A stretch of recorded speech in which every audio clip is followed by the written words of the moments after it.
天补好了，水退了，风也停了，所有需要修好的东西都已经修好了。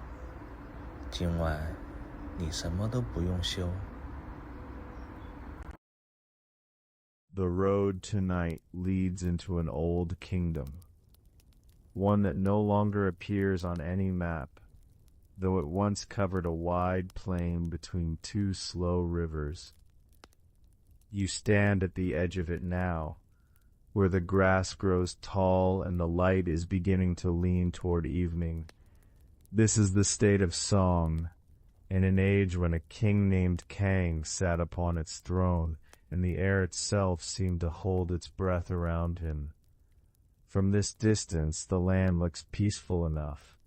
Fields stretch toward a low line of hills, gold and green folding into each other, under a sky the color of thin tea. Smoke rises from scattered rooftops, thin and unhurried, the way it does when evening cooking has just begun. But something in the light is uneven here, the way water looks uneven before a stone breaks its surface. You can feel it before you can name it. A stillness that is not peace, but waiting. Further in, past the fields, the walls of the capital rise dark against the sky. They are high walls, built thick, the kind raised not only to keep enemies out, but to keep something in.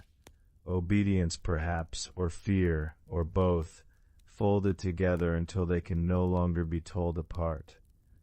Banners hang from the highest towers, unmoving in the windless dusk. Somewhere behind those walls, a court gathers each evening around a king whose hunger is not for food, and never has been. The chronicles remember King Kang as a ruler who mistook power for a kind of hunger that could be fed. He took land from smaller lords. He took grain from full storehouses, and gave nothing back but silence. He took, the old records say, almost anything his eye happened to rest upon, and in time, his eye would rest upon something small and quiet, something that belonged to no kingdom at all but to two people who asked for nothing more than each other. That will come later on this road. For now, the palace only glows faintly in the last light, its windows lit one by one like a row of watching eyes. You do not need to enter it yet. Instead, the path bends away from the walls toward a quieter part of the city, where the streets narrow and the rooftops sit closer together, tiled in soft gray, weathered by rain that has fallen for longer than anyone living can remember. Here the sounds change. There is no clatter of guards, no ring of ceremonial bells, only the low murmur of a household settling into evening. A door easing shut, water poured slowly from a clay jar, the small creak of a wooden stool drawn nearer to a low table. This is where a man named Han Ping lives, a modest scribe in the king's service, though his life bears little resemblance to the glittering unease of the court above him. His house is small, built of timber gone the color of dark honey with age, its beams softened by years of lamp smoke and quiet use. A courtyard opens at its center, no larger than a few steps across, where a single plum tree leans toward the light, its branches bare this time of year, waiting for a spring that has not yet arrived. Inside, a lamp has just been lit. Its flame is small and steady, casting a warm circle across a low table where two bowls sit, still faintly steaming. A woman moves through the room with unhurried grace, setting down chopsticks, adjusting the lamp's wick so the flame burns cleaner. Her name is Madame Hay, and though the record does not linger long on details of appearance before the trouble begins, it does say this, that she was beautiful in the way that draws attention without asking for it. the way moonlight draws the eye to a river even when no one meant to look up.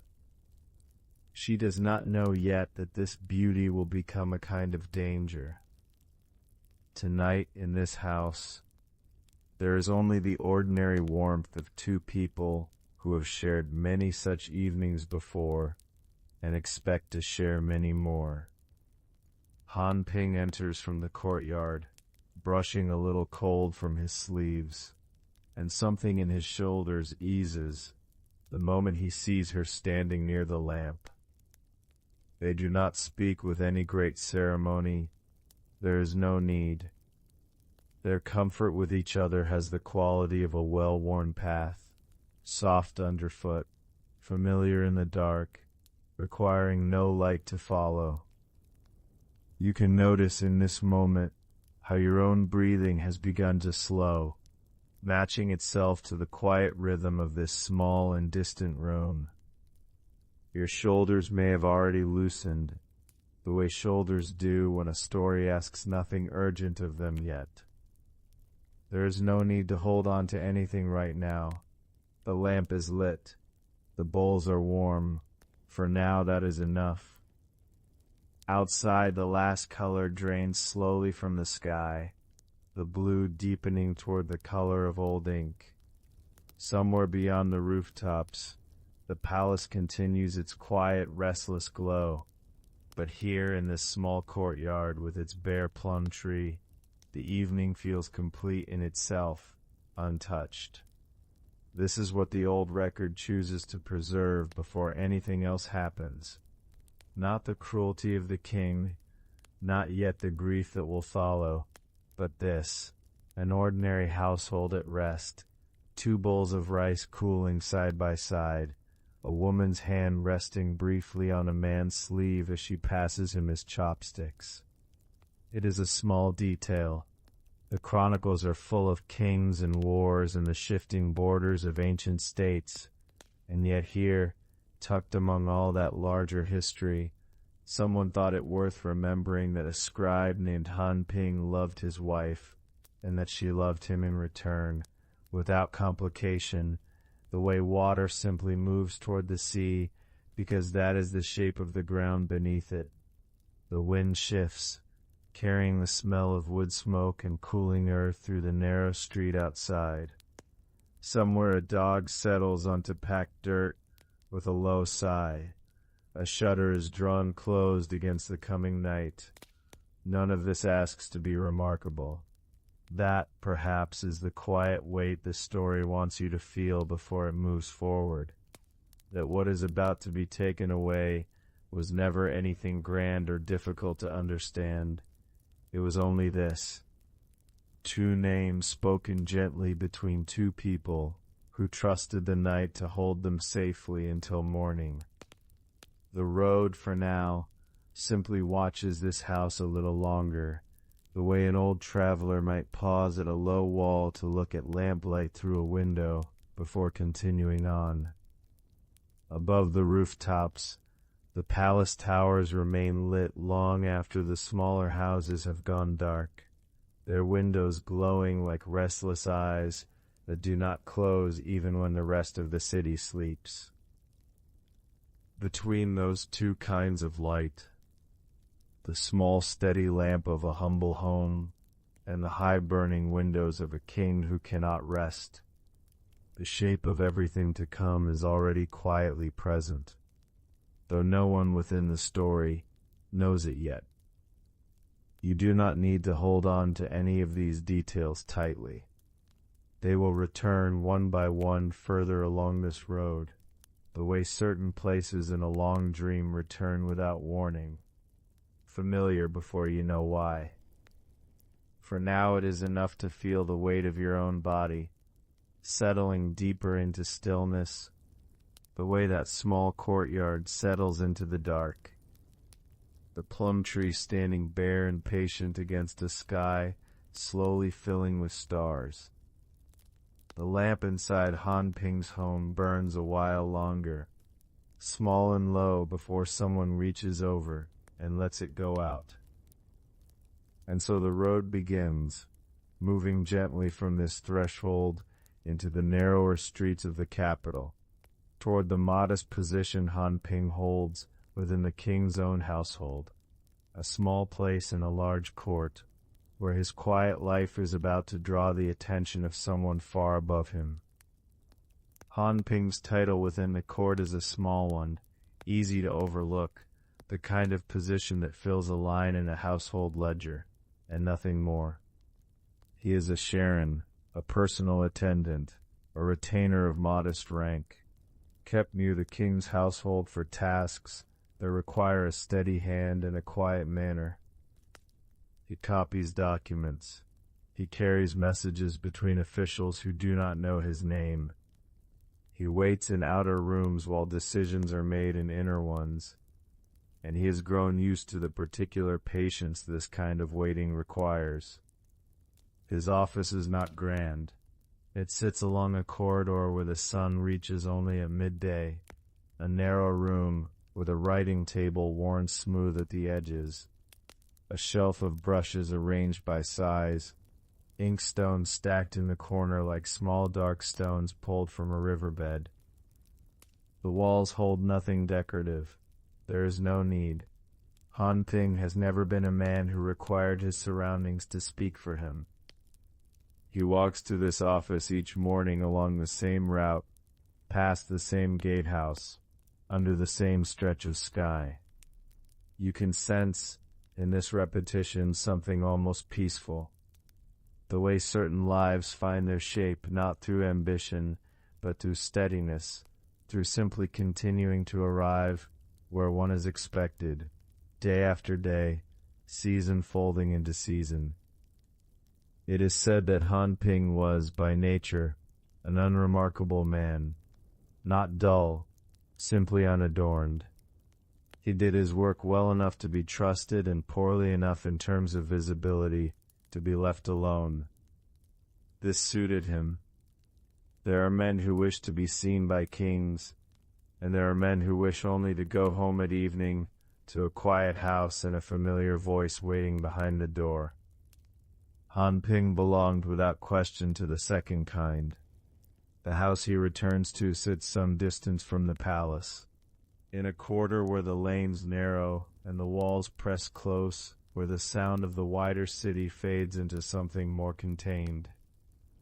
It is a small house, a single courtyard, the plum tree already described, a well with a stone rim smoothed by generations of hands. Han Ping did not build grandeur into his life. He built quiet, and in that quiet lived his wife. She is recorded in the old text only as Madam He, no given name preserved, no family history offered, only the surname that marked her lineage and the simple, devastating word the chroniclers used to describe her: beautiful. It is a plain word for something the text clearly could not fully hold. Beauty of a kind that made itself known even in stillness, even in the ordinary motions of an ordinary day. The way she knelt at the loom, the way she lifted water from the well, the way her hair, unbound in the evenings, fell loose across her shoulders like dark silk, pulled from its bolt. There is no record of how they met, no ceremony described in detail, no courtship preserved in the old pages. What survives is simpler, and in its way, more complete. Two names joined together, Han Ping and his wife, and the quiet implication carried across 2,000 years, that whatever passed between them before the marriage mattered less than what grew between them after it. Their household kept its own rhythm, separate from the palace's larger machinery. Madam He rose before the light fully arrived, when the courtyard still held the blue-gray hush of early morning. She tended the small kitchen fire, its warmth spreading slow through the near room while frost still silvered the tiles outside. She wove, the sound of the shuttle passing back and forth, a steady undertone to the house, present so constantly that its absence later would feel like the loudest sound of all. Han Ping would leave for the palace as the mist began to lift from the lanes, and she would stand a moment at the gate, not because there was anything to say, but because there was comfort in the seeing, in watching him go, in knowing the shape of his back as it grew smaller down the street, in trusting that the same shape would return when the light began to fail. You notice, perhaps, how the body settles when a scene like this is described slowly enough, how the shoulders loosen at the thought of routine, of small kindnesses repeated without needing to be spoken aloud. Let your own breathing find that same unhurried rhythm now, in and out, matching the quiet turning of a household that asked for nothing more than to continue exactly as it was. In the evenings, the two of them would sit together in the low light of a single lamp, Han Ping recounting the small, forgettable business of the court, a document copied, a message delivered, nothing of consequence, while Madame He mended cloth or simply listened, her hands moving without needing her eyes. These were not remarkable evenings. They were, by every account, exactly the kind of evening that fills most of a life. Unremarkable, repeated, and for that very reason, precious in a way that resists easy description. It was during one of these ordinary seasons that the king first saw her. The old text offers no elaborate account of the moment, no lingering scene, no dramatic turning of a head. It is stated simply, the king took notice. Perhaps she had come to the outer wall of the palace grounds on some errand, carrying cloth for her husband's office, or accompanying another wife of the household to a gathering permitted to women of modest rank. Perhaps King Kang glimpsed her only briefly from a distance, across a courtyard filled with other figures, and yet something in that single glimpse lodged itself and would not leave. The king of song at this time, you may recall, if this thread has returned to you from the wider dark of this journey, was a man whose rule had already begun to curdle into something harder than governance, something closer to appetite. He had grown accustomed, by long practice, to reaching for what pleased him and receiving it. Officials arranged their lives around this fact. Wealth flowed toward whatever caught his interest. Land, position, favor, all of it moved at his direction, and had done so for long enough that the movement had come to seem, to him, less like power exercised and more like the simple order of things. Madame He was, in this sense, no different from anything else the king had wanted and had not yet been denied. There is something in the old record, brief, almost a passing note, that describes how word of her was carried back to the palace, how her name, or rather her husband's name attached to her existence, began to circulate in rooms where such things were discussed with the same casual attention given to a fine horse or a rare piece of jade. Beauty, in a court like this, was rarely permitted to remain a private matter for long. It became instead a kind of currency, passed from mouth to mouth until it reached the one set of ears with the power to act upon it. Han Ping, it seems, sensed nothing of this at first. He continued his small tasks in his narrow office. He continued walking home along the same lanes as the light softened toward evening. He continued sitting with his wife beside the single lamp, unaware that somewhere above him, in the vast machinery of the palace, his household had become the subject of a king's private wanting. This is, perhaps, one of the quieter cruelties recorded in the old pages, not the seizure itself, which comes later, but this interval before it, this stretch of ordinary days that Han Ping and Madame He were permitted to live without knowing they were already, in some sense, being counted as forfeit. The lamp still burned low each evening. The shuttle still passed back and forth through the loom. The plum tree in the courtyard held its bare branches against the sky, indifferent to the currents moving far above the household, currents that would soon reach down and take hold. You can feel perhaps how the weight of what is coming does not need to be spoken aloud to be present in the room. It rests quietly beneath these ordinary evenings, the way a stone rests beneath still water, visible only as a shadow, a slight darkening beneath the surface, easy to overlook unless you already know to look for it. There is no villain's approach described in these pages, no confrontation staged with warning. The old text moves the way such things often move in life, through the small machinery of decisions made by men who never have to look the people they are deciding for in the eye. A messenger is sent, an inquiry is made. Somewhere in the palace, arrangements begin to take a shape that Han Ping and his wife cannot yet see, though it is already closing slowly around them, the way evening closes around a lit window, dimming everything outside it, until only the small warm room remains, unaware that darkness has already gathered at its edges. The lamp continues to burn in Han Ping's house a while longer. The loom continues its steady rhythm.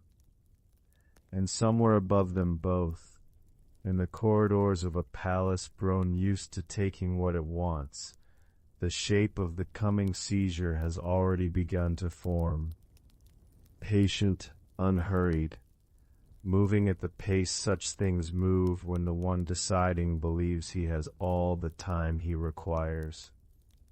The morning it happens, there is no thunder to mark it, no sound at all that would tell a listener something in the world has broken. There is only the sound of carriage wheels on packed earth, unhurried, arriving at an hour when the road outside Han Ping's house is usually empty.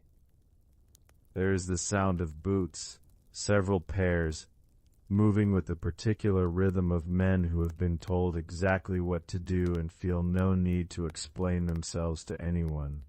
Madame He is at the loom when they come. Her hands do not stop moving until the door opens without a knock, because a door that opens without a knock in the house of a court scribe means something has already been decided elsewhere, and no objection raised here will reach the place where it was decided. The men do not speak much. There is no need. They carry with them the weight of the palace itself, and that weight is its own kind of language, one that requires no translation for anyone who has lived under King Kang's rule long enough to recognize the shape of an order that cannot be refused. Han Ping is not home. This detail is not an accident. Whoever arranged the timing of this morning arranged it with the same careful attention a hunter gives to the direction of the wind, so that the scribe, when he returns, will find only the aftermath, only the shape of what has already been taken, and none of the moment itself to carry with him. You notice in this stillness how your own shoulders have grown heavy against whatever is beneath them, the way a house grows heavy in the hour after something has left it. Your breath moves slower now without your asking it to. There is nothing you need to do.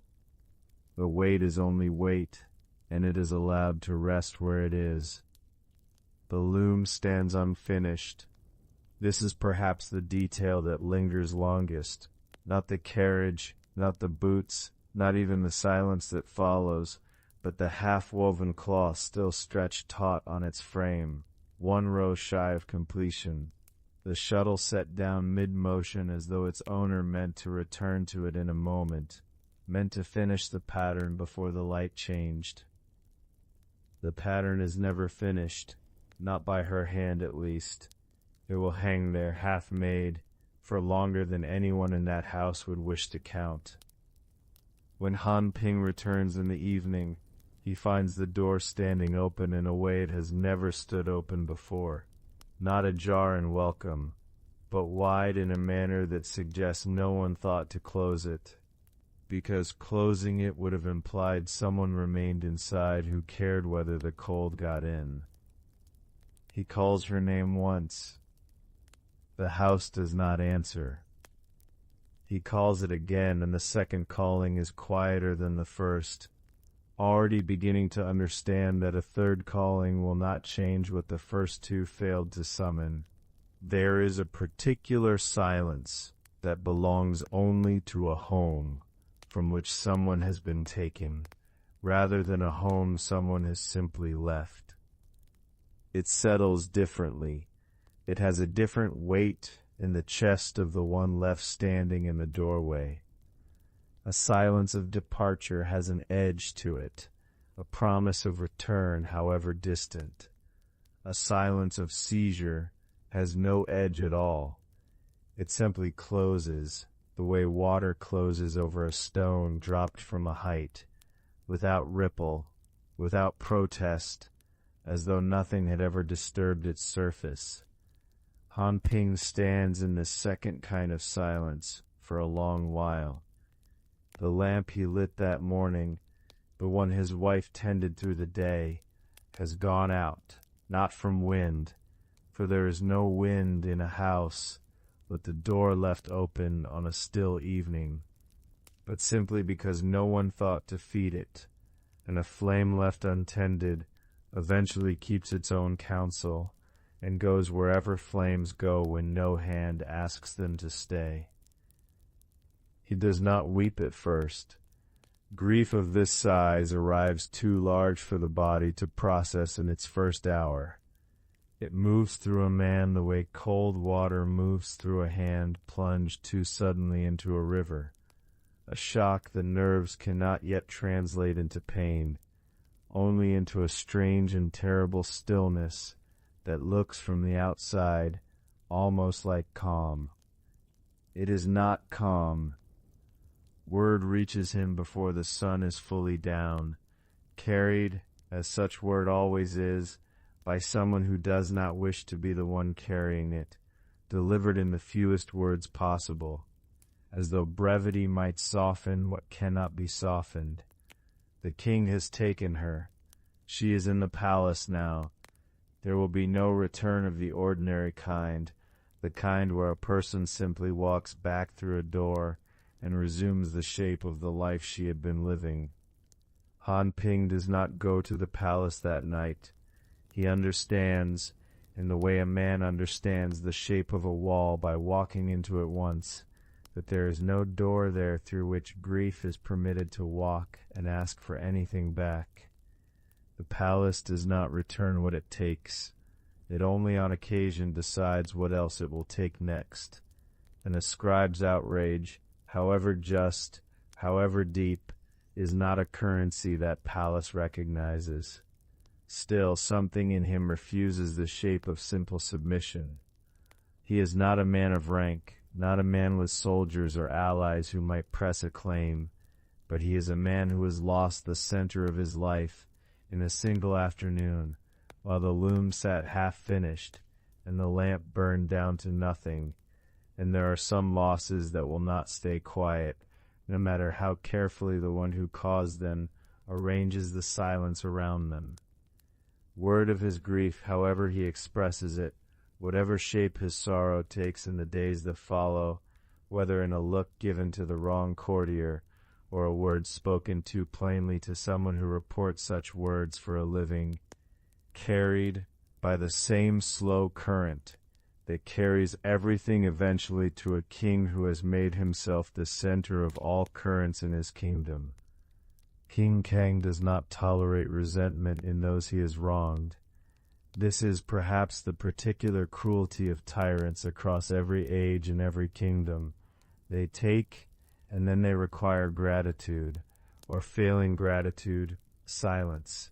And failing silence, they require the wronged party removed from view entirely, so that the taking need never be reckoned with by the one who did it. Han Ping is imprisoned. The order comes quickly once it comes at all, the way such orders always do. Long silence, sudden motion, no space between the two for anyone to intervene. He is not accused of any crime with a name. There is no trial, in the way a later age might understand a trial, no weighing of evidence, no chance to speak in his own defense. There is only the fact of his grief, made visible in some small unguarded way, and the fact of a king who has decided that grief, when it belongs to someone he has wronged, is itself a kind of insult requiring punishment.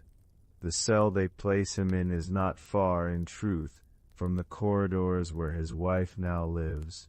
The palace is not so large that two people it holds can be entirely beyond the reach of each other's presence, though it might as well be the width of the whole world, for all the good that nearness does either of them. Stone walls do not care how close two hearts are kept, only that they remain divided by something neither can move. You can let your own hands rest now, wherever they are resting, without needing to hold on to anything. There is nothing required of you in this telling. The weight belongs to the story, not to you, and you are allowed to simply let it pass through the room like weather, warm or cold, and settle somewhere outside the edges of your own body. In the days that follow, the household Han Ping and his wife once shared stands empty. No one comes to close the door properly. No one comes to relight the lamp or finish the row on the loom. The cloth remains stretched on its frame, gathering dust in fine layers, the pattern arrested exactly where her hand left it, as though time itself had paused out of some strange courtesy, waiting for a hand that will not return to finish what it started. Neighbors pass the house and lower their eyes. There is a particular kind of silence a community keeps around a tragedy caused by power too large to challenge. Not indifference, but a kind of grief held at a careful distance, the way one holds a hand near a fire without quite touching it, feeling the heat, understanding its danger, unwilling to be burned by getting closer. Inside the palace walls, in a room she did not choose and cannot leave, Madame He keeps her own silence. It is not the silence of consent. It is the silence of a mind already turning inward, already beginning, though no one around her can yet see it, to gather the quiet resources it will need for what comes later, the way a winter root gathers what little warmth remains in the soil, storing it, waiting, saying nothing to the frost above that anything at all is happening beneath the surface. And in his cell, Han Ping sits through the lengthening hours, with nothing before him but stone and silence, and the particular ache of a man who understands that the thing he loved most has been placed just beyond a wall he cannot pass, and a kingdom that has already decided his loss does not require an answer. The lamp in the empty house has long since gone dark.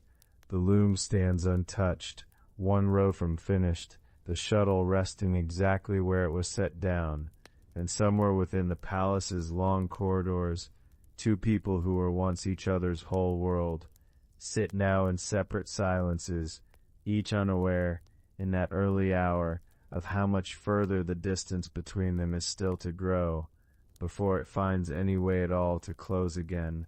The days in a cell do not move the way days move outside it.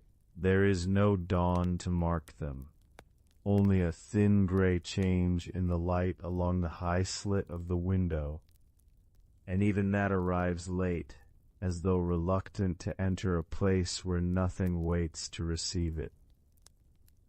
Han Ping learns the textures of his confinement the way a blind man learns a room. The cold of the floor stone, deeper near the wall. The particular roughness of the door's iron, worn smooth only at the height of a hand that has pushed against it many times before his own. The small sound the water makes, dripping somewhere behind the wall, on no schedule he can ever predict.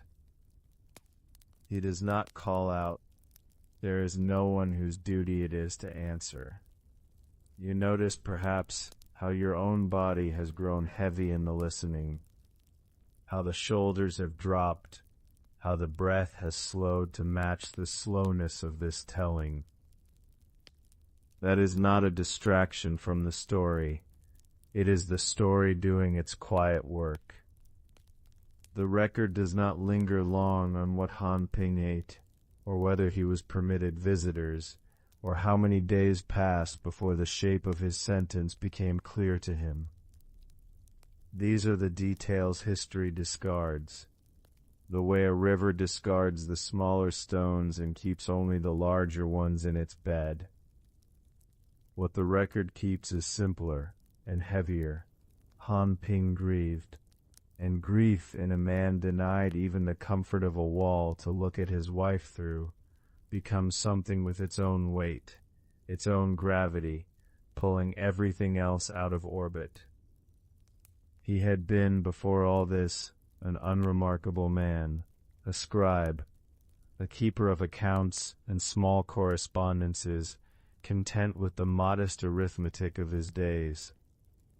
He had not asked to be seen by the king.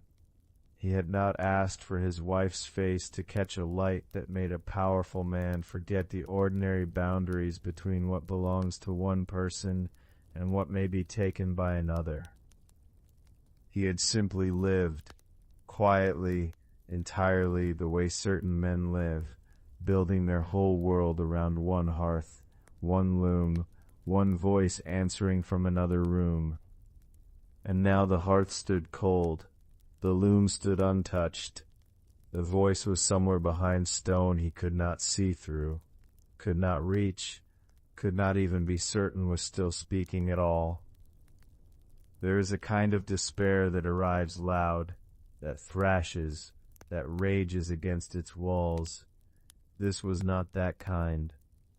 The record suggests something quieter, something that settled into Han Ping the way sediment settles into still water, layer upon layer, until the water itself seems made of something heavier than before. He was not permitted news of her. He did not know in that cell of the silk she had already begun to ruin in secret, of the resolve gathering itself thread by thread in a room he could no longer enter even in memory without pain. He knew only absence, the specific, total absence of a person who had once filled every room he lived in, now filling none. You can let your own hands rest, wherever they are resting now, and feel how still they have become, not gripping anything, not reaching, just resting the way a hand rests when it has stopped waiting for something to hold. The old accounts describe grief, in these old stories, as something almost physical, a weight carried in the chest, a stone lodged behind the ribs that does not move, whether one stands or lies down or walks the length of a cell 100 times in a single night. Han Ping is described walking his cell in exactly this way. The text tells us, though it does not linger on the image long. It offers it and moves past it, the way the old chronicles often do, a single line of unbearable feeling, and then the narrative continues, as though the writers themselves could not bear to remain in that room any longer than necessary. But we can remain a little longer here, in this slower telling, because the whole purpose of this kind of grief, the kind that settles rather than storms, is that it asks to be witnessed at its own pace, and not rushed past.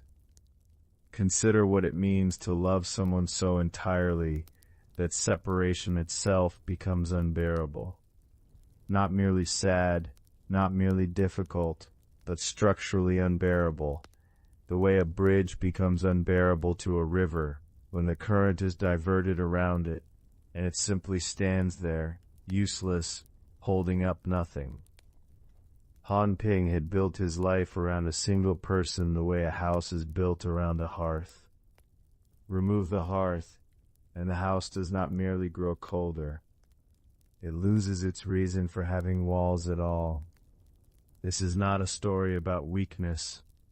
It would be easy, hearing it in a hurried version, to think of Han Ping's despair as a kind of failure, a man who could not endure what other men endure. But endurance is not the same as continuation, and the text does not ask us to judge the difference. It only asks us to notice that some forms of love, when severed, do not fade slowly like a dying fire.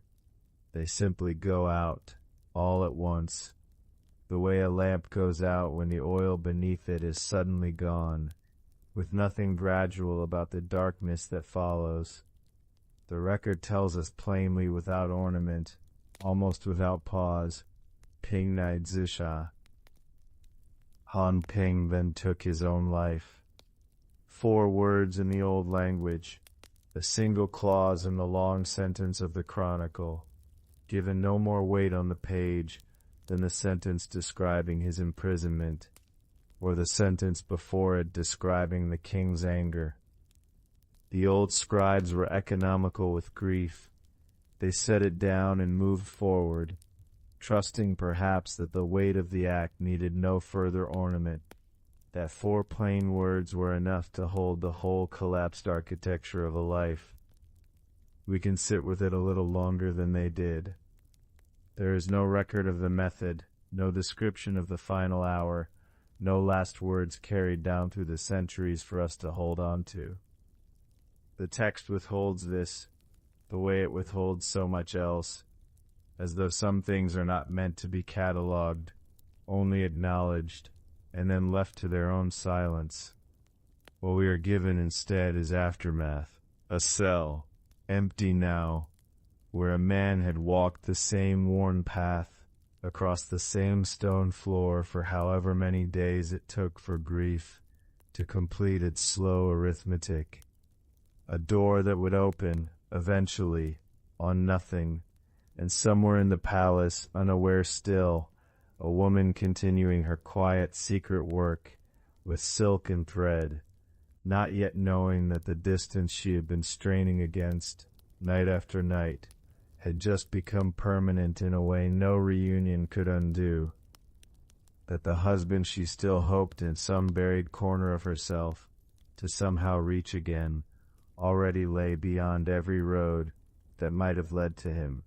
Feel, if you can, the particular kind of stillness that follows an ending no one has yet been told about. It is different from ordinary quiet.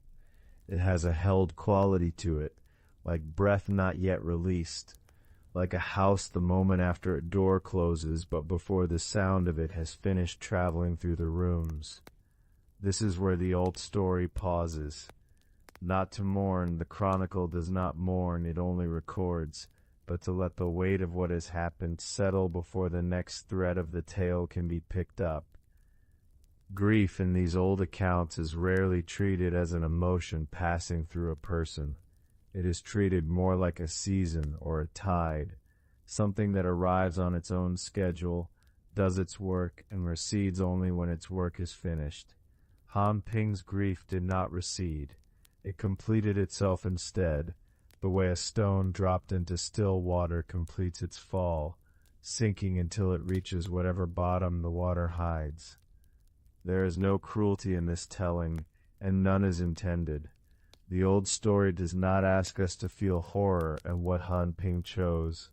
It asks us instead to understand devotion as something that can take strange shapes when it is denied every ordinary outlet, that a love built entirely around presence can become, in the total absence of that presence, something that no longer knows how to continue in the shape of a living body.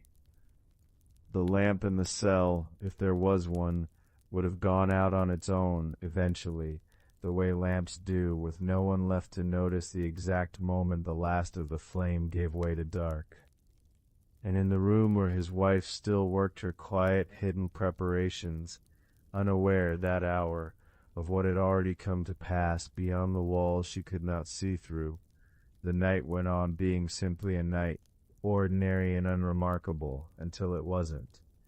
The road that carries this story forward does not pause long here, though we have paused longer than the old chronicle allows.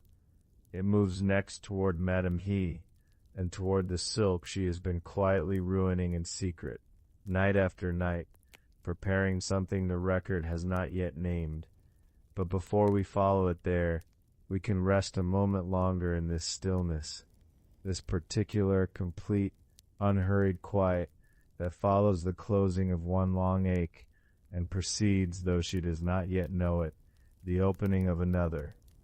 The room where Madame He kept her days had grown very quiet by then, not the quiet of peace, the quiet of something being carried carefully so it will not spill.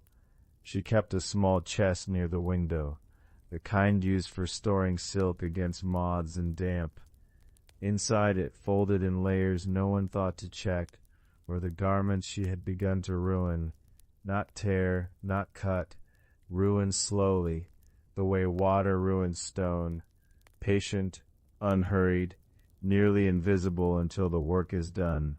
When the household had gone still, and even the palace guards outside had settled into the long boredom of their watch, she would take out a single piece of silk, a sleeve, a collar, a length meant for an outer robe she would never wear whole again, and she would work it in her hands, not with a blade but with damp, and with time, and with something like patience turned toward an end no one else could see.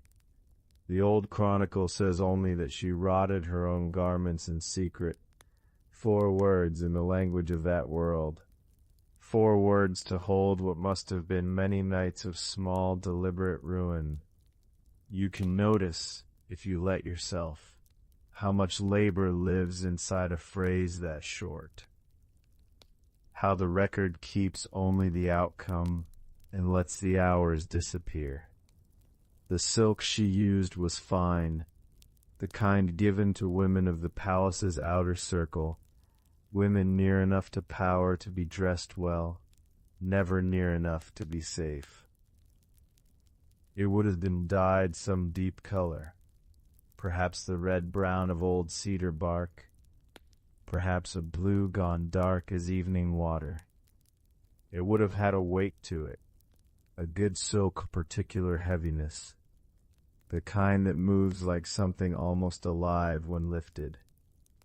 She took that weight into her hands each night and asked it to become something else. Not clothing anymore, not adornment, a thing that would not hold when the moment came for it not to hold. There is no record of what she used to hasten the rot. Perhaps damp cloths, left folded against the silk through the day, drawn out again each night to check their slow work. Perhaps something in the dye itself, encouraged toward decay by warmth, by moisture, by the simple fact that all things, silk included, want eventually to come apart. What matters is not the method.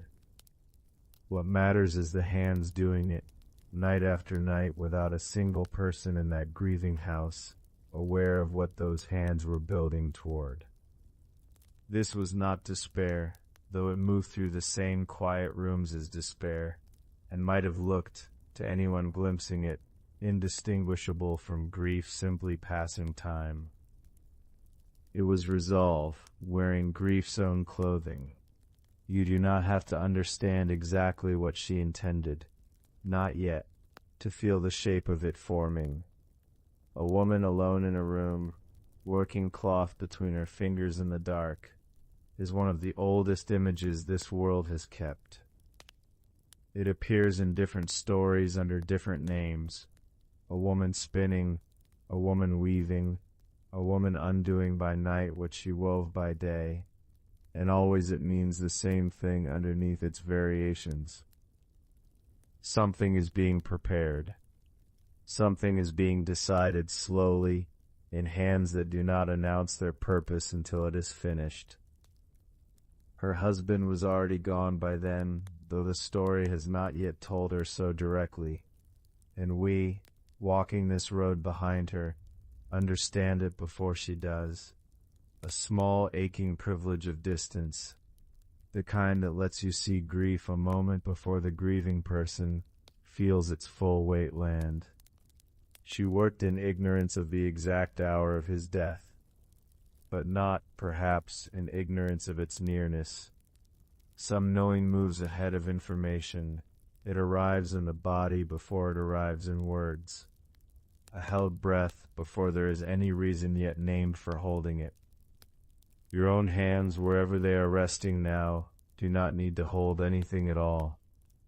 Let them stay open. Let them stay heavy, the way silk lies heavy across a lap when the work of the night has been long, and there is still more of it left to do. But the body has grown too tired to notice the tiredness as anything but a kind of stillness. The record does not tell us what Madame He said in that room, to herself, in the hours between the folding and the working and the folding away again. Perhaps she said nothing at all. Perhaps the silence in that room was its own kind of language, thick enough to carry meaning without needing words laid over it. What the record does tell us, plainly without ornament, the way the old chronicles tend to state their most enormous facts, is that she was preparing her body. Not her wardrobe, her body. The garments she ruined were not meant to be worn in any ordinary sense. They were meant to fail at the one moment she needed them to fail, to give way instantly, completely, so that nothing of the palace's grip could hold her when the time came to no longer be held. This is a strange kind of preparation to sit with. Not the preparation of escape, not in the way escape is usually imagined, a door left unlocked, a road planned in the dark, a horse waiting beyond the wall. Her preparation moved the opposite direction, toward release, not away from confinement, but through its most absolute door. And there is something in this, something the chronicle does not say outright, but leaves folded into its silences, that asks to be received gently rather than examined too hard. This is not a chapter about the manner of an ending. It is a chapter about the quiet, patient labor that comes before any ending, however it arrives. The folding and unfolding, the small motions repeated in the dark, the resolve that does not announce itself with any drama at all, only with hands that keep doing the same small work, night after night, until the work is done. If you have ever lain awake, turning something over without words, a worry, a decision, a grief too large to name directly, you already understand something of what moved through that room. The mind does not always decide things in a single moment of clarity. Sometimes it decides the way silk rots, slowly, in the dark, through repetition so quiet it does not feel, from the inside, like deciding anything at all. The palace above her, the king's rooms, the halls where power moved through gold and cedar and careful walls, none of that reached this small room where she sat with her ruined garments.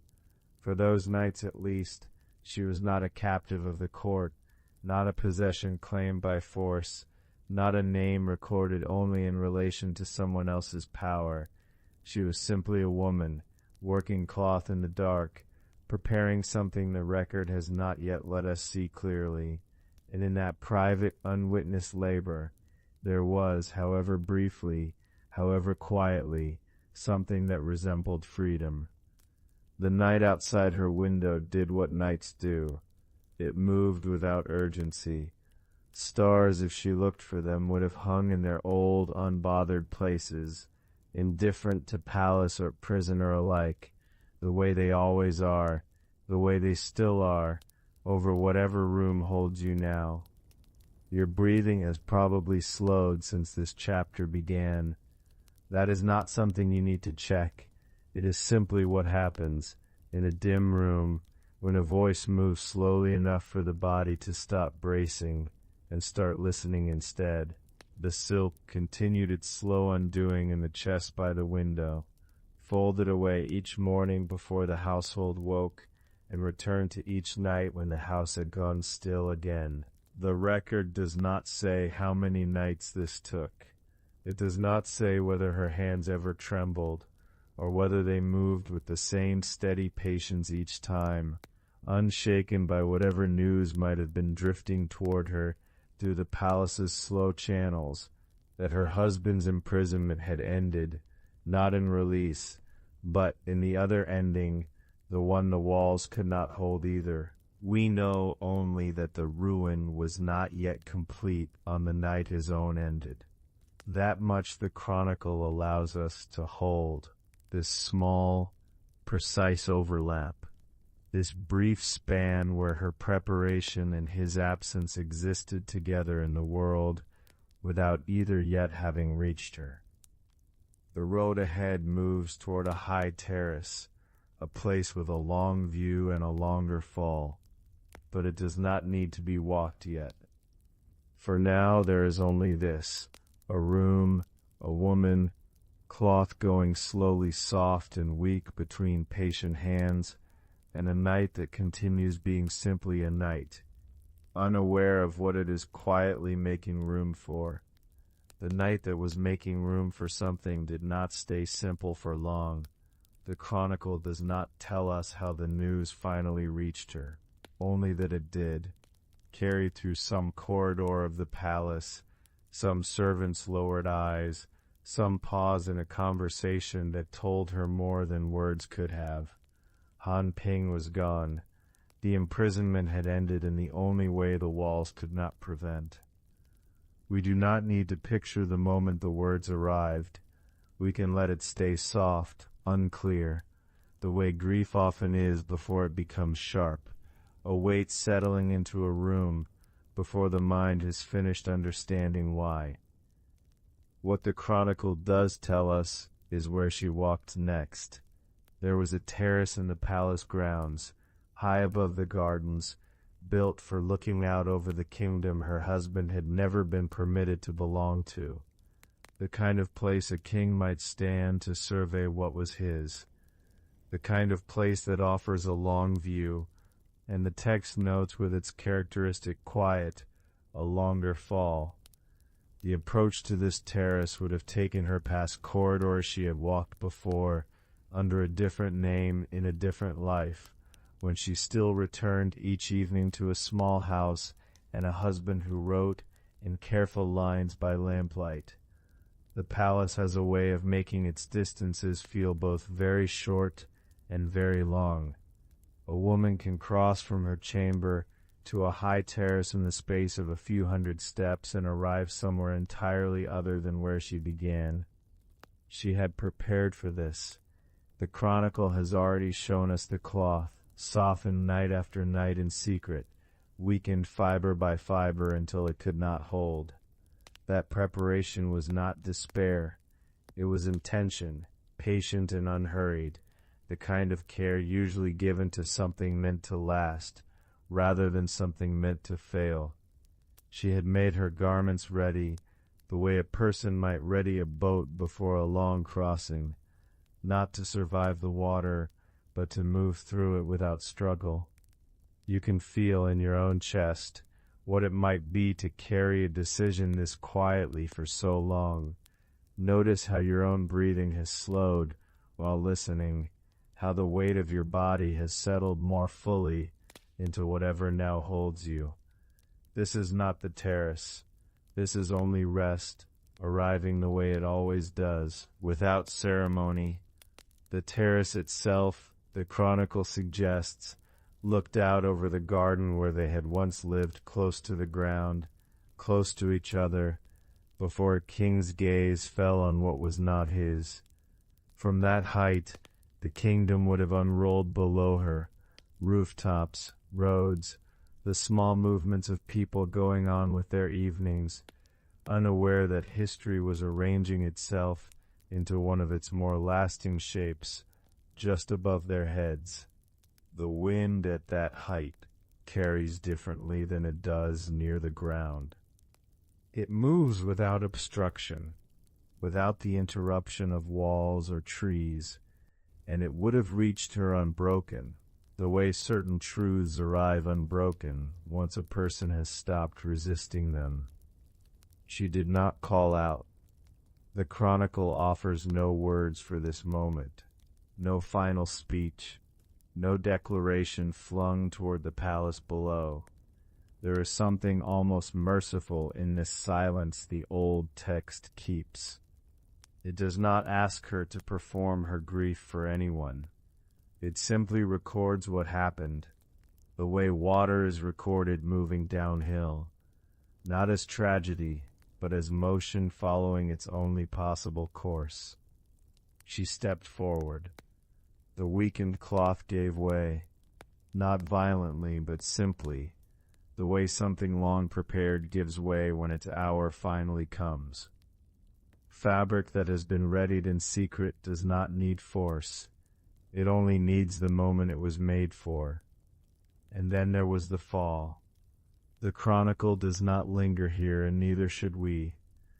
This is not a chapter about the distance between a high terrace and the ground beneath it. It is a chapter about release, about a woman who had spent her final nights unmaking the one thing that might have held her back, so that when the moment came, nothing would. Notice, if it helps, how falling asleep is its own kind of release.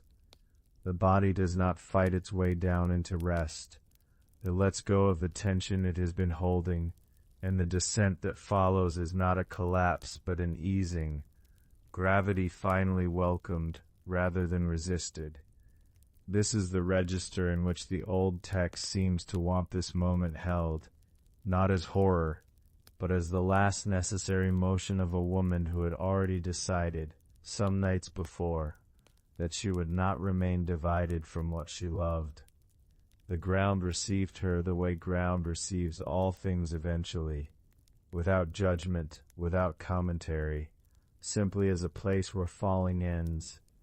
The chronicle tells us that attendants found something in her sleeve, a note, brief, addressed to the king who had taken so much from her and understood so little of what he had taken. The text does not preserve every word, but it preserves enough, a request. She asked that her body be permitted a grave that lay beside her husband's, that in death, if nowhere else, they might be allowed the closeness the living world had refused them. It is a small request, when you consider the scale of everything that came before it. No accusation, no demand for the king's ruin, though history in this very chronicle would in time attend to that on its own. Only this, let the two graves lie close. You might notice, hearing this, that the request is not really about death at all. It is about proximity, about two people who spent a lifetime, however brief, arranging themselves to be near one another, and who wished, even now, even having run out of every other option, to keep arranging themselves that way. Grief in this telling is not the opposite of love. It is love continuing to move, continuing to reach, even after the body carrying it has stopped. The wind at the terrace's height would have gone on afterward, exactly as it had gone on before, unbothered by what it had just witnessed. Wind at that height has watched a great many things fall, and rise, and pass beneath it, and it does not pause its motion for any of them. There is something almost comforting in this. The world's enormous indifference is not cruelty. It is simply scale. The wind does not need to grieve for what it carries past. It only needs to keep moving, the way rivers keep moving. the way breath keeps moving in and out of a sleeping chest, long after the mind above it has stopped noticing. You are noticing your own breath now, perhaps, the quiet in and out of it, unforced, requiring nothing from you except permission to continue. This is the same permission Madame He gave herself on the terrace, not to force an ending, but to allow one, and to trust that whatever came after would arrange itself the way it needed to. The palace below would have gone on being a palace for a while longer that night. Torches would have burned in their usual places. Somewhere a gate would have closed on its usual schedule. The machinery of the court did not stop because two of its smaller lives had come to their ends within the space of a few days. Courts rarely do. They are built to continue, the way a river continues past a stone that has fallen into it, parting briefly and then closing again over the space where the stone went down. But something had shifted all the same, in a way the palace's ordinary rhythms could not yet register. Two graves would soon lie in the ground below that terrace, and though the king who had caused all of it would try in his small and petty way to keep even those graves apart, the chronicle is already leaning toward what comes next, toward roots that do not ask permission, toward branches that grow toward each other regardless of what any king decrees. That part of the road is close now, though it does not need to be reached tonight. For the moment, it is enough to let the fall have been what the old text intended it to be.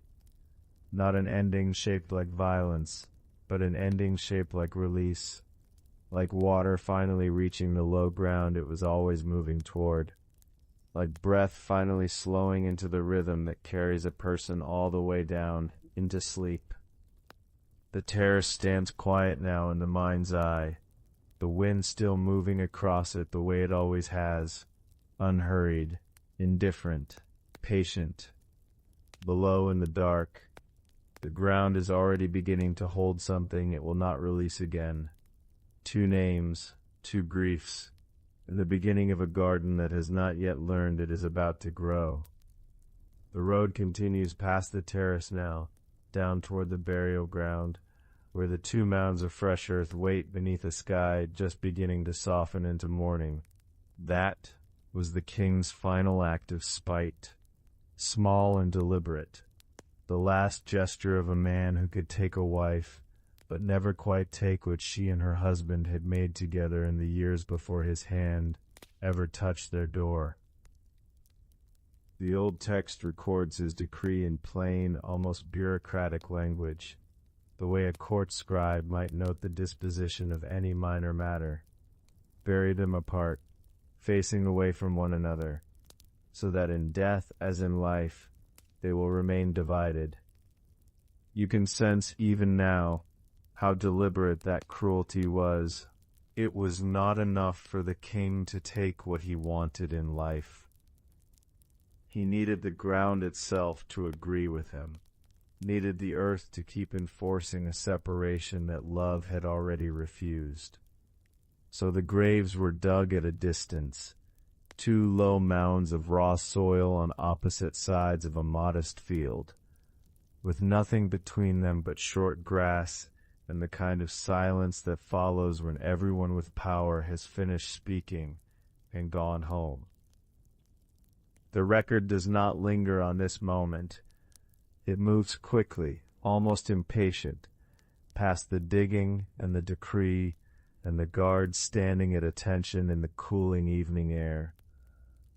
It moves toward what happened next, because what happened next is the reason the story survived at all, copied by hand across centuries, carried forward by people who needed to believe that some things cannot be kept apart by any decree, however absolute it sounds when it is spoken.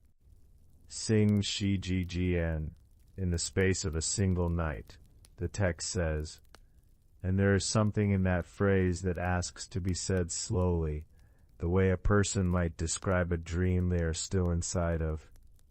In the space of a single night, not a season, not a year of mourning, or a decade of grief slowly working its way into the soil. A single turn of darkness, one night's worth of stillness, and something had already begun that no one had ordered, and no one could stop.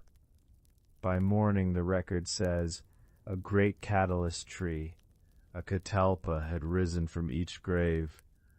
Not a sapling pushing up through cracked earth, the way seedlings usually do, slow and small and easily overlooked. The text is specific about the speed, almost insistent on it, as though the scribe who first wrote this down understood that the ordinary rhythm of tree growth would not be enough to hold the meaning of what had happened. These trees did not grow the way trees grow. They arrived. You do not need to picture violence in this arrival, or anything sudden enough to startle. Notice instead how the image sits in the mind more like a held breath finally released, something that had been gathering quietly beneath the surface, invisible, patient, until the moment came when it no longer needed to stay hidden. Within 10 days, the text continues, Shunri or dying bough. Within 10 days, each trunk had grown large enough that a person's arms spread wide could not fully reach around it. 10 days, a tree that would ordinarily take a human lifetime to reach such a girth had done so in the time it takes a wound to begin closing, in the time it takes grief to move from its sharpest edge into something that can at least be carried without falling. The old record is not troubled by how this could happen. It simply states it, the way the Shanhai Jing states the strangeness of a 9-headed bird or a mountain that sings without apology, without explanation, because some things in the old catalogs are recorded not to be believed exactly as fact, but to be understood as truth of a different, older kind. The trees grew. They grew fast and they grew large, and they grew, this is the detail the text lingers on longest, toward each other.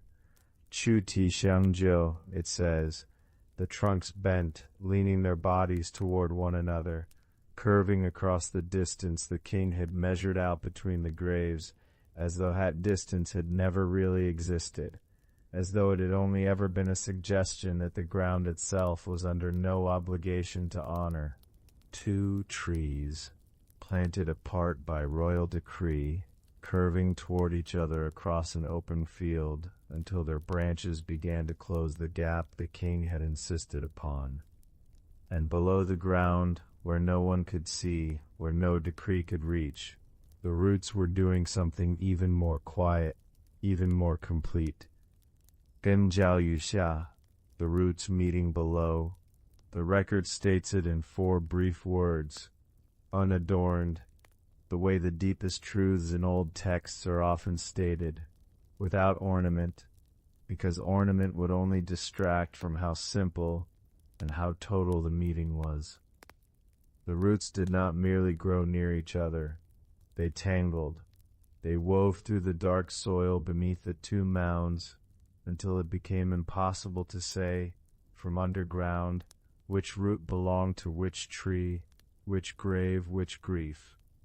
The earth had taken 2 separate sorrows, and quietly, patiently, without anyone's permission, braided them into a single dark structure that held both trees upright. You can let your attention rest there for a moment, in that underground place the old text describes so briefly. It is dark there, and still, and warm the way soil stays warm even in cold seasons, holding its heat close the way a hand might hold something it does not intend to let go of again. Your own breathing has probably slowed to something like that stillness by now, heavy, unhurried, each breath sinking a little further than the one before it, the way roots sink, the way rest sinks, the way a tired body settles into a bed at the end of a very long day. Above the ground, meanwhile, The branches were finishing what the roots had begun. 枝错于上, branches crossing above, where the roots had woven themselves into a single hidden foundation. The branches wove themselves into a single visible canopy, crossing and interlacing overhead until it was no longer entirely clear where one tree ended and the other began. Anyone standing beneath them and looking up would have seen not two separate crowns of leaves, but one continuous shelter, formed from two trunks that had bent so far toward each other that they had, in every way that mattered, become a single shape. The record does not say how the townspeople reacted when they came out that morning and found this. It does not need to. You can sense it anyway, the way a small crowd might have gathered at the edge of the field in the cool morning light, murmuring, some of them frightened, most of them quiet in the particular way people go quiet when they witness something that rearranges what they had believed was possible. A king's decree had said, apart.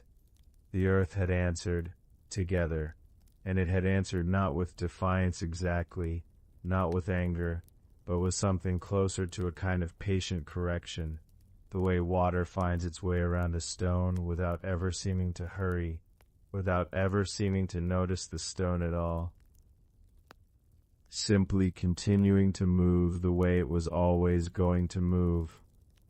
This is the part of the record where the sleep quality of the story becomes clearest, though the old scribe who first wrote it down likely never intended it that way.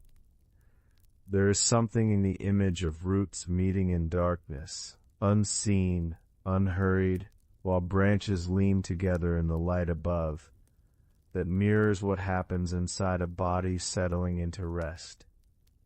Something is happening below the surface of awareness, slow, patient, invisible, while above, in whatever dim light remains behind closed eyes, the kind of leaning toward begins, a soft convergence, a coming together of things that had been held apart all day by the ordinary decrees of waking life.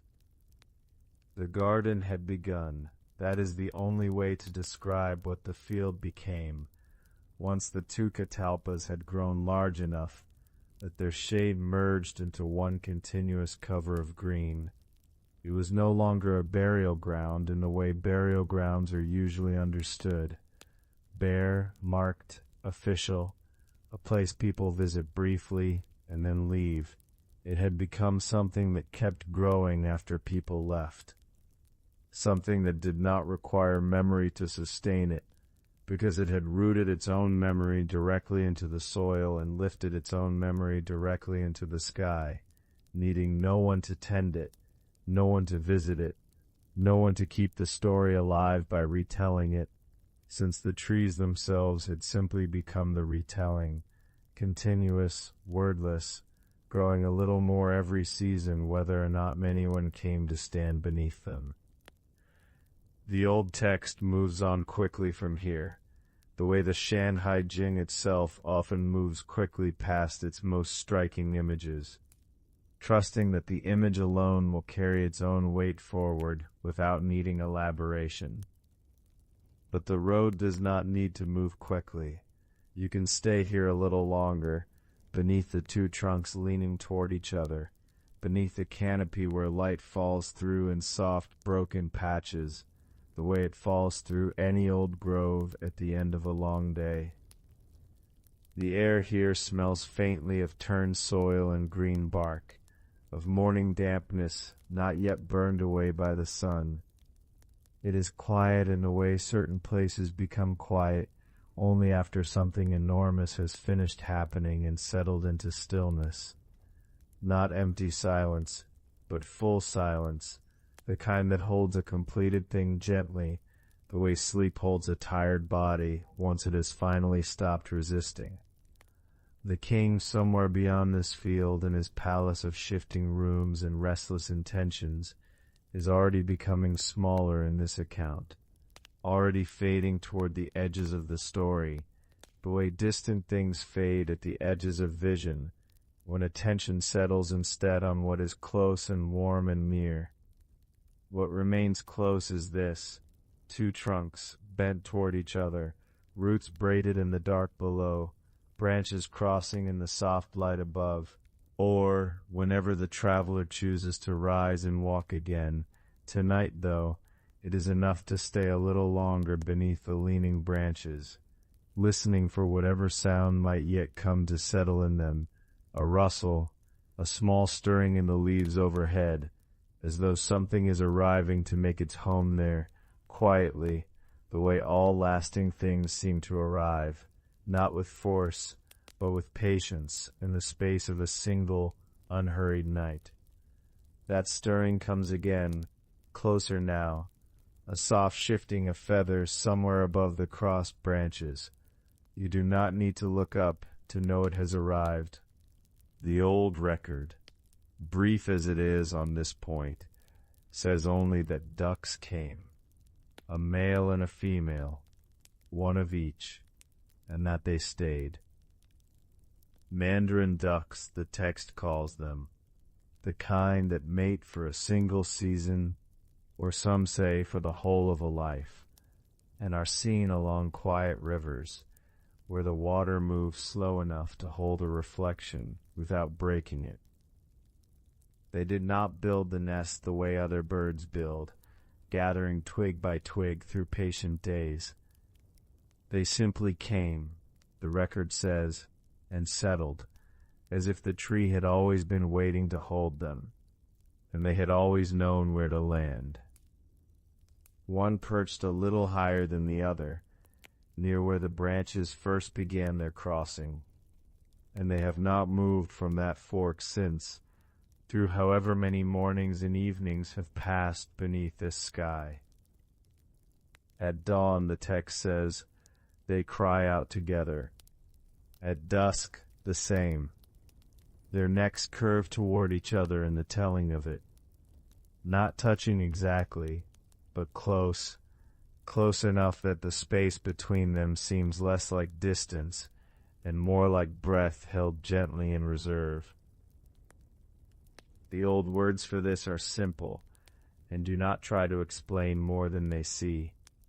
Crying to each other, morning and evening, without departing. That is the whole of what was written.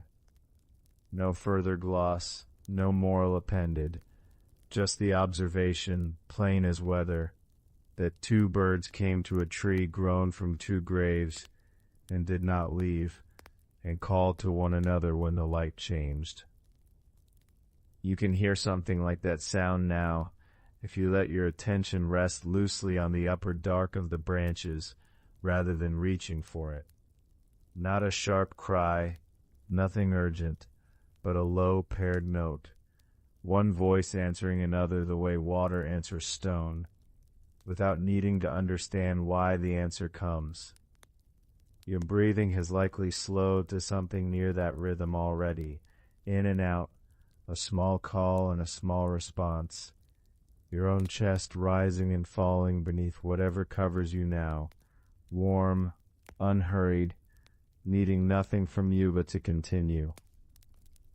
The Mandarin ducks are said to be faithful past explaining, not because some law binds them, but because it seems to be simply what they are, the way water is wet, and stone is heavy, and certain birds, having once chosen, do not choose again. Travelers along old roads have long taken the sight of them as a kind of blessing to leave undisturbed.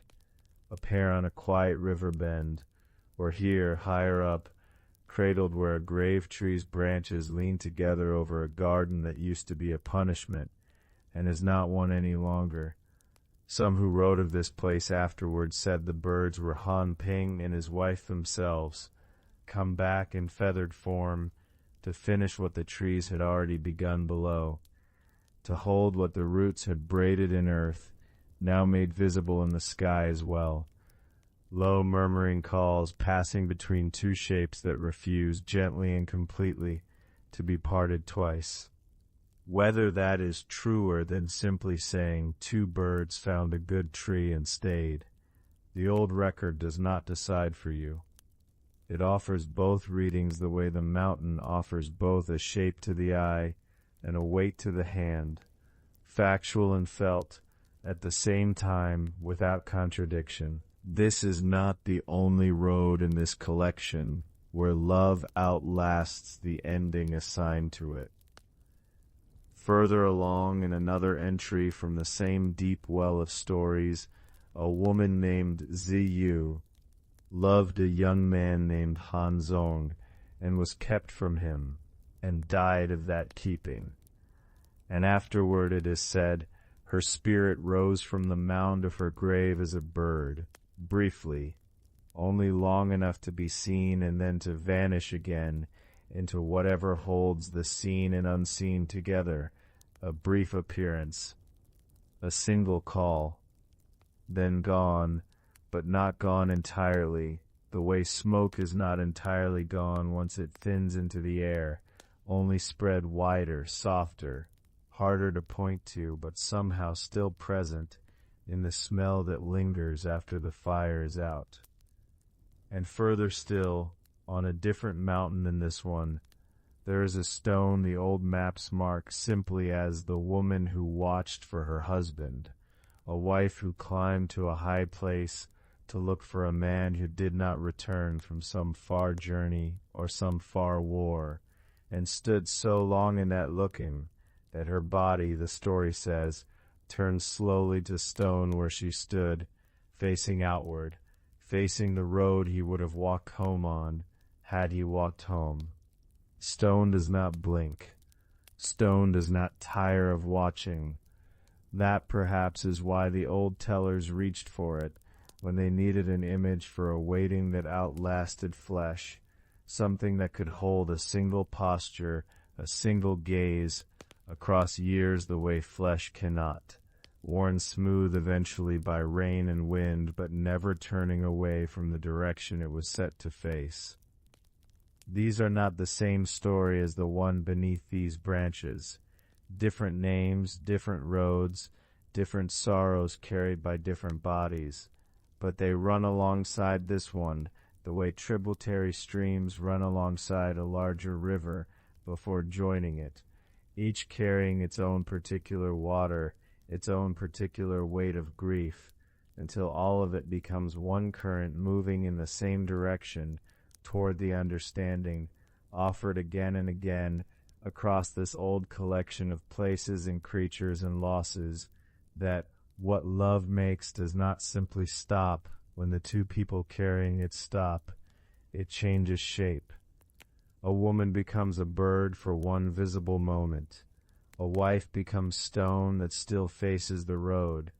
A man and his wife become two trees, and then needing still more shape to hold what they were, become two birds nested in the branches those trees have grown, calling to each other at the hinge points of the day, dawn and dusk, when light is neither fully arrived nor fully gone, the very hours, perhaps, when what is real and what is remembered are hardest to tell apart, and do not especially need to be told apart, since both are, in their own way, still here.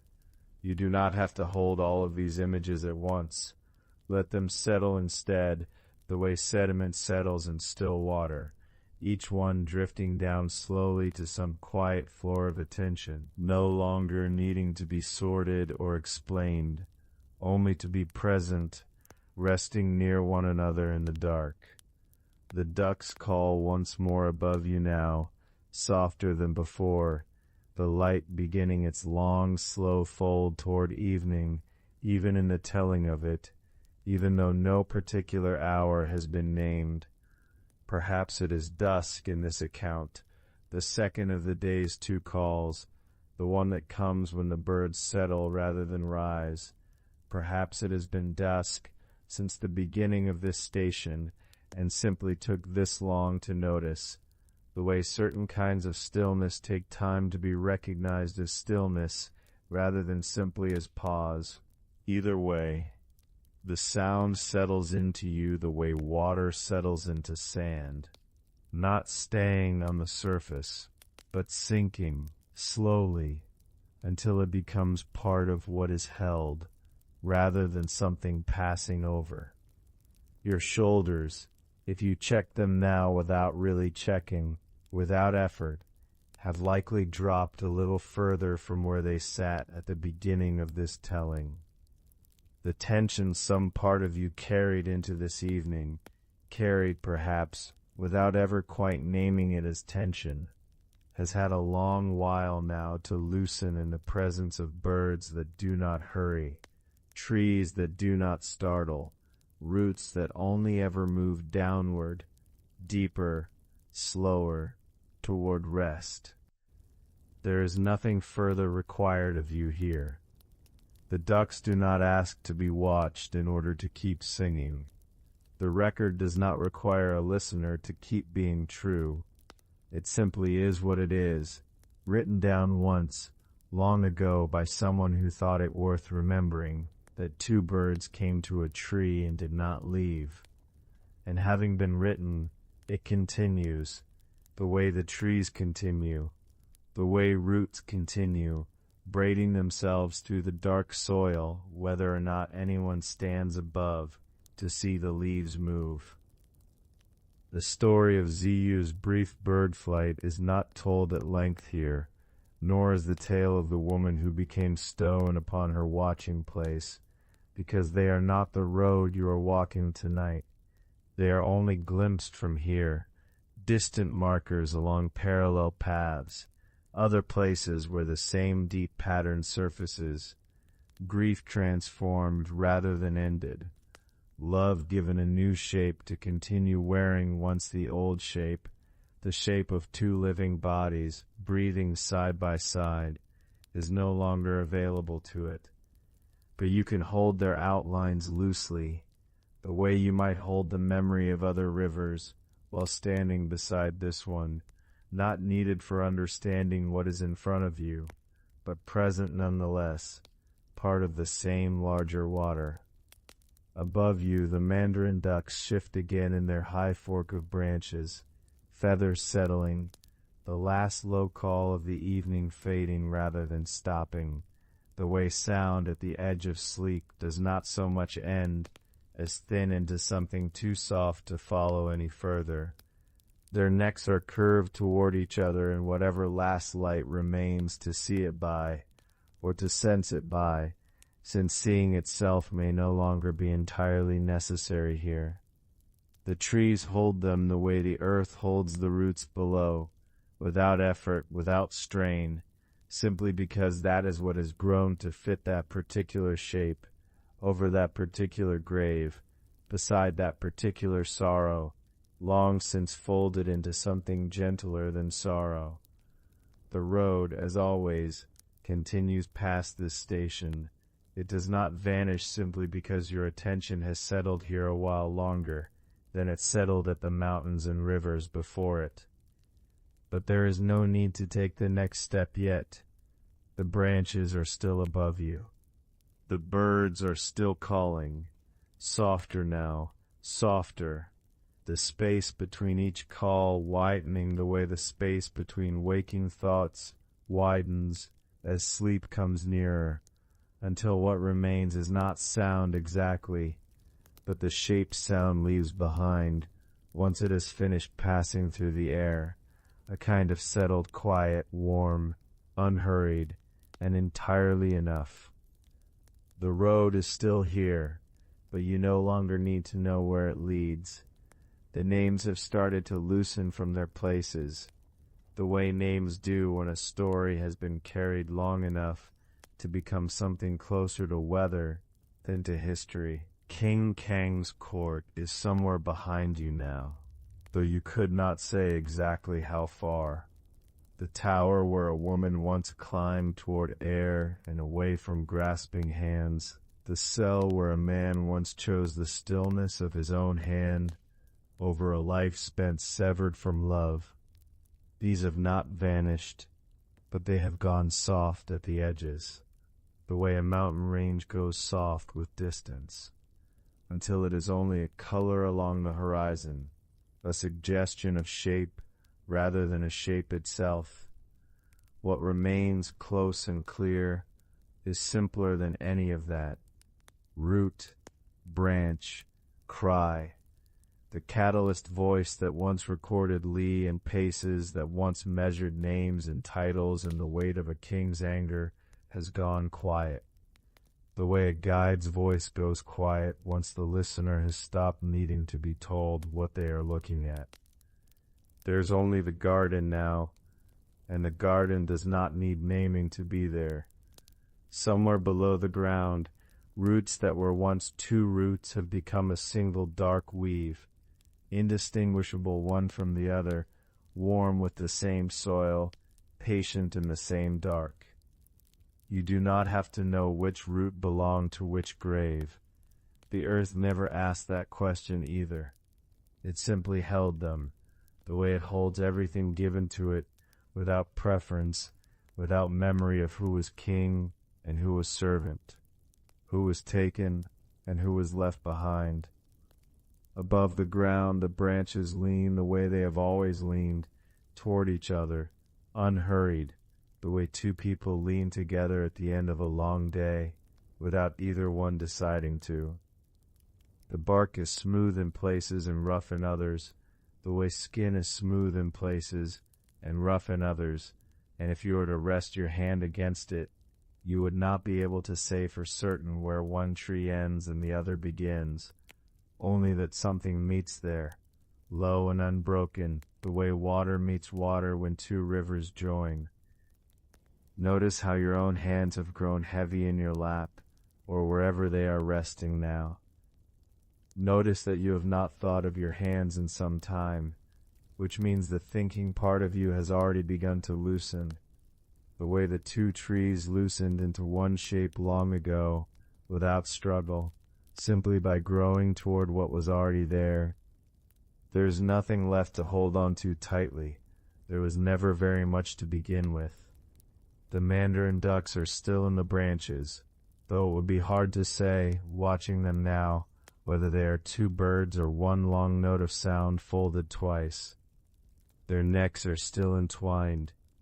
Their cry still rises at the edges of morning and evening, though morning and evening themselves have begun to blur, the way the edges of a day blur once a listener has stopped keeping track of hours. It no longer matters whether the cry is grief, or whether it is something the word grief was only ever a rough translation for. A sound the heart makes when it has finished being sharp about a thing, and has settled instead into a kind of low, warm ache that asks for nothing, that simply continues, the way breathing continues, the way the tide continues, without anyone standing at the shore to confirm that it should. The chord of song has receded past memory now, past even the memory of memory. There is no more king in this part of the road. There is no more anger, no more command, no more tower with its high stone edge. There is only root and branch, and the small ongoing cry passed back and forth between two shapes in the leaves, the way a single warm breath might pass back and forth between two people lying very close together in the dark, neither one needing to speak, both of them simply breathing the same quiet air. The road, if you were to look for it, is still somewhere beneath the moss and the fallen leaves, but you have stopped looking for it, and that is not a failure of attention. It is what happens when attention has finally been given somewhere worth staying. The mountains that came before this station, the rivers, the strange and gleaming creatures recorded mile by mile, they have folded themselves into the same soft distance that once held the palace, and what is left standing clear in the foreground is simply this: two trees that are one tree now in every way that matters, and two birds that are one long note, and beneath all of it, unseen, unspoken of, the dark, warm tangle of roots that started this whole shape reaching upward in the first place. You do not need to remember how the story began to feel the truth the trees are telling. The telling has become the tree. The grief has become the branch. The names have become the shade the branches throw across the grass, cool and wide and asking nothing of anyone who rests beneath it. Somewhere far behind, the catalog is still being kept. Some other scribe, some other night, recording li and paces and the names of kings who thought their anger might outlast a single act of quiet devotion. That work continues without you. It does not need your attention to go on being true. Here there is only the pair of shapes in the branches, calling low, calling soft, the sound widening the way silence widens once a bell has finished ringing, spreading out until it is no longer separate from the air itself. If you were to lie back now here beneath this leaning shade, you would feel the ground the way the roots feel it, cool, steady, entirely unbothered by the passage of any particular day. You would feel your own breath slow to match the widening space between each bird call, until breath and call and silence are simply three names for the same unhurried rhythm. Nothing here is asking you to stay awake for it. The garden was never a performance. It grew the way growing things grow, without an audience, without applause, simply because the shape of devotion once planted does not know how to do anything except continue reaching toward the thing it loves. The road is still there beneath the leaves, patient, unbothered, willing to be walked another time. But for now there is only root and branch, and the low soft cry passed between two birds who have long since stopped needing separate names, resting together in the leaning shade of a tree that was once two griefs and is now only one long, gentle green. The light here has no particular hour attached to it anymore. It is not quite the gold of late afternoon, not quite the blue-gray hush of true evening, but something folded between the two, the way the trees themselves are folded between what they once were and what they have become. If a color could be called restful, it would be this one, soft enough that the eye never has to work to hold it, warm enough that it asks nothing of the skin but to receive it. You can feel that light now, low and even, resting against your closed eyes the way it rests against the leaves above the graves, without urgency, without change. The moss beneath the trees has grown thick over whatever seasons have passed since the roots first met in the dark. It does not remember how many years that has been. Moss does not count. It only continues to soften whatever ground it is given, the way sleep continues to soften whatever thoughts are given to it, smoothing their hard edges until they are simply shapes, gentle and rounded, easy to rest against. Your own body, wherever it is lying now, has taken on some of that same softness. The weight of your shoulders has settled into whatever is beneath them. Your breath has slowed to something closer to the pace of the widening bird call than to the pace of ordinary waking hours. There is a heaviness behind your eyes that is not tiredness exactly, but something kinder than tiredness, the particular stillness that comes when a long day has finally been allowed to end. Somewhere above, the branches shift only slightly, the way branches do when the wind has almost nothing left to say. A few leaves turn over, showing their paler undersides, catching what remains of the light before settling back into place. The sound this makes is barely a sound at all, more a suggestion of movement, a soft, dry whisper passed from leaf to leaf, the way a hush is passed from one sleeping room to another in a house where everyone has finally gone quiet. It would be easy to mistake this place for an ending. It is not an ending. It is only the part of the story that no longer needs to explain itself. The king's grasp, once so heavy it could close around a household and crush it flat, has long since opened, the fingers gone soft with disuse, the anger gone the way anger always goes, once there is no one left standing close enough to be afraid of it. What remains is not memory of the anger, but only the shape it left behind, two trees leaning together, roots woven past telling apart, birds calling low across the space between morning and evening, a color of light that belongs to no particular hour. This is what devotion becomes, given enough dark and enough quiet and enough time to grow undisturbed. Not a story told aloud, but a shade to rest beneath. Not a grief remembered, but a green that keeps on being green, whether or not anyone walking the road tonight stops to notice it, whether or not anyone remains awake long enough to hear the small birds finish their calling. The road continues somewhere past the edge of this shade, patient as it has always been, in no hurry to be walked.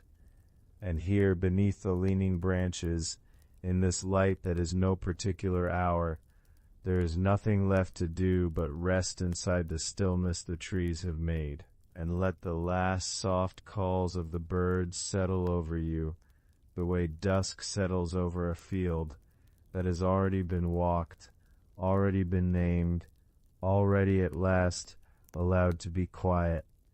The shade is wide enough to hold you. You are still here beneath the two trees that were once two graves, and there is nothing asking you to move. The bark is smooth in places, rough in others, the way old wood becomes when it has spent years reaching for something on the other side of itself. You do not have to know which tree grew from Han Ping and which from his wife. The roots gave that up a long time ago. Down where no eye can follow, they have already forgotten which one they were. Only the branches remember, in their way, leaning, always leaning, the way two people lean toward each other in sleep without deciding to. The mandarin ducks are still in the leaves above you. You cannot see them, but you can hear the shift of feather against feather, small and slow, the sound a wing makes when it settles rather than lifts. One of them calls, low into the quiet. The other answers, lower still. It is not a song built for anyone listening. It was never a song built for anyone listening.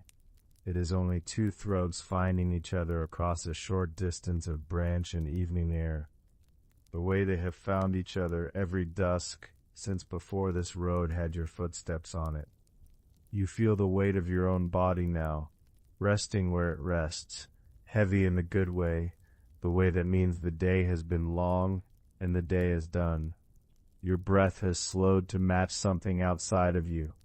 The trees do not breathe, not the way you do, but there is a rhythm in the leaning of the branches, in the rise and fall of the birds calling, and your breath has found it without being told to. The king who once ruled this ground is not here. His terraces have gone the way terraces go, into dust, into rumor, into a name spoken less and less, until it is only a shape in an old text, a warning nobody quite remembers the details of. But the trees do not know they were ever part of a warning. They only know how to grow. They grew overnight once, the record says, faster than trees are supposed to grow, as though something in the ground beneath them had been waiting a very long time for permission. And having been given that permission, they simply did not stop. They have not stopped in all the seasons since.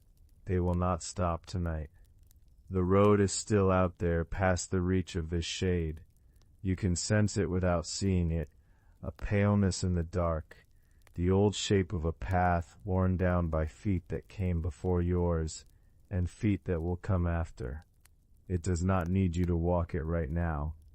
It has never needed anyone in particular. It only needs now and then someone willing to notice it is there. You have noticed enough for tonight. The ducks call again, the two of them, closer together in sound if not in sight, necks curved toward each other in whatever dark the leaves make above you. It is the last exchange before the birds go quiet for good, or for now, or for as long as this particular dusk lasts, which in this place, in this telling, might be no time at all, or might be forever. The old record does not distinguish, neither will you. Your eyes have likely closed already somewhere in the last few minutes, without your quite deciding it. That is what this shade was always for. The trees will keep their branches entwined, whether your eyes are open or not. The roots will keep meeting in the dark soil, whether anyone remembers the names of the two people who became them. This is the quiet lesson the grave garden offers, and it offers it without asking anything back. What is real does not require a witness to keep being real. It only requires time and stillness and the patience of things that do not hurry. Somewhere further down the road, other stations wait to be walked to. Other mountains, other rivers, other creatures with names not yet spoken tonight. They will still be there tomorrow. The catalog does not close. It only pauses, the way a voice pauses between sentences, the way a breath pauses at the bottom of an exhale before it decides, gently, to become an inhale again. You do not have to decide anything right now. The trees are still growing. You cannot see it happen. No one can. Growth of that kind moves too slowly for watching. But it is happening all the same, in the dark, the way most important things happen, without display, without hurry, without anyone required to stay awake for it. The birds have gone quiet now. Not gone, only quiet. Their two shapes are still up there somewhere among the dark leaves, next together, waiting for the next dusk or the next dawn to call again. And you, here beneath the shade that grew out of a grief too large to stay buried, you can rest exactly where you are. The road will still be there whenever you are ready for it. It has always been very good at waiting.